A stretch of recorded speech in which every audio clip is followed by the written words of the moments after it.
In this one, Bill O'Reilly pulls no punches in his trashing of 60 Minutes, as they just released the full transcript and interview that they conducted with Kamala Harris during the 2024 presidential campaign. And we've learned that they took over 50 minutes of film and condensed it down into 21 minutes in order to try to make her look better than she really is. Bill O'Reilly really hits the nail on the head with the hammer in this one. So let's have a look at Bill O'Reilly trashing 60 Minutes for the way they handled the Kamala Harris interview. And the biggest is 60 Minutes.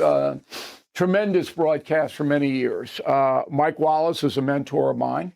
I knew the whole crew over there, Don Hewitt. Andy Rooney hated me.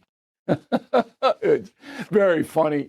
I know a lot about 60 Minutes. I was on it twice, profiled twice. Once for the rise of the O'Reilly factor and once for the book Killing Jesus. And they treated me fairly. Okay, once it was Mike Wallace that interviewed me, and the second time was Nora O'Donnell. And I have no beef.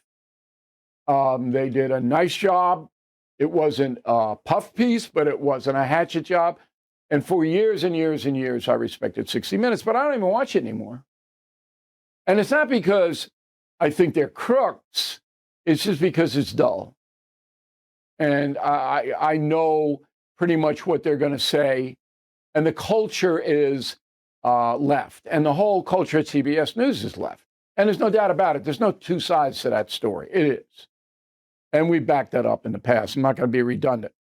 So the Kamala Harris interview with 60 Minutes took place on October 7th.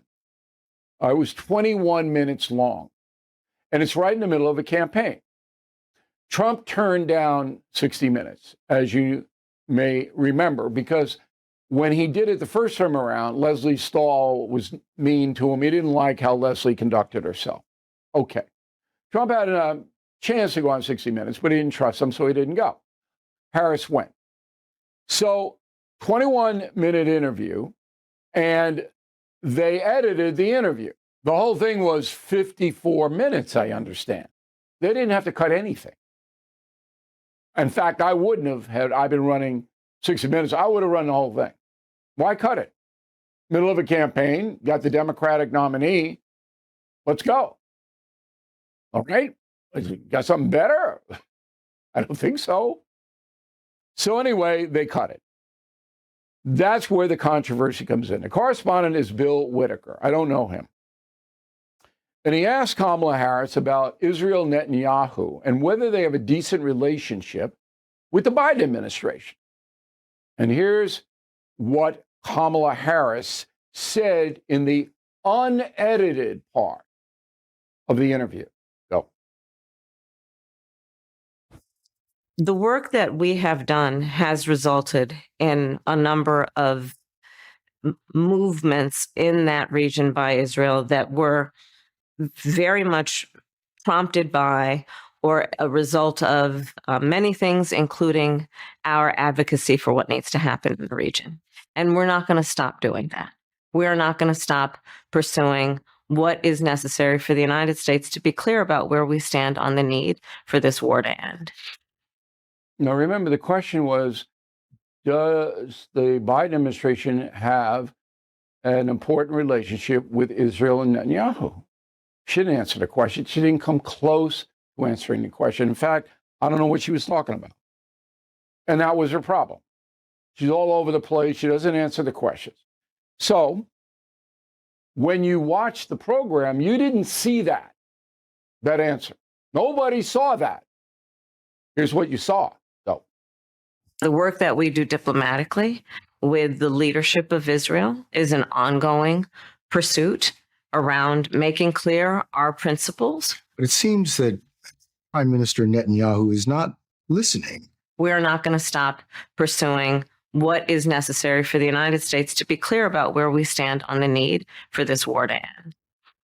So they cut out all the gibberish, and she was much more cogent in that part, right? So that part ran 22 seconds. They cut 11 seconds of gibberish out of it.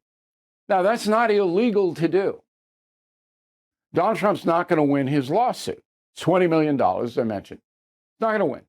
you can edit any way you want to edit. And CBS is saying, oh, we edited because we didn't have the time. We didn't think it was important. We wanted to cut it down and all that. Am I buying that? No, I'm not. And I've been in this business 50 years. I know how to edit a piece. I'm not. The powers that be at 60 Minutes wanted Kamala Harris to look better. And I think that is beyond any reasonable doubt. But it's not illegal.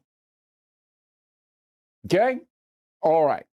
So what happens then is that CBS would not put out the transcript until the federal government, until Trump won the election, and the chairman of the SEC says, you got to put it out. Okay? And so they were ordered to put it out, and they finally did, and now we know what they did. So Bill O'Reilly says that they didn't do anything illegal, but I can't help but wonder if this was or should be considered a campaign contribution. When you edit and doctor an interview to make a candidate look better, and then you put it on your TV station, it seems to me like it is a campaign contribution. But unfortunately, the big problem in that I can see is that Donald Trump didn't do the same interview. And so they weren't given the opportunity to treat Donald Trump the same way.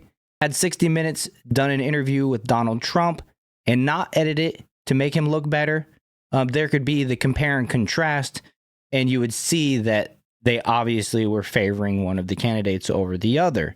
But we didn't get that. We do have the opportunity to compare how they treated Donald Trump his first time he went on there, which is why he didn't go on there a second time, because they mistreated him essentially. So I don't think anything will really come of it as far as campaign contribution or anything like that, but at least we were able to see the full transcript and full video and witness the difference. That's important to understand nowadays, especially with all this USAID funding that's being exposed. Part of me wouldn't be surprised if we found out that 60 Minutes or MSNBC or CBS or whatever channel it's on was receiving some of that USAID money, much like Politico and BBC and Reuters and whoever else, New York Times, I believe, were all receiving money, which ironically always made the right look bad and the left look good. They coped for Joe Biden for 4 years and told us that he was fine and spry and, all that stuff. And, although we knew better, they just had no shame in lying to our faces. So with that, I hope you guys enjoyed this one. Let me know what you think in the comments. Make sure to like the video, share this video, and subscribe to the channel. And I'll see you guys in the next one.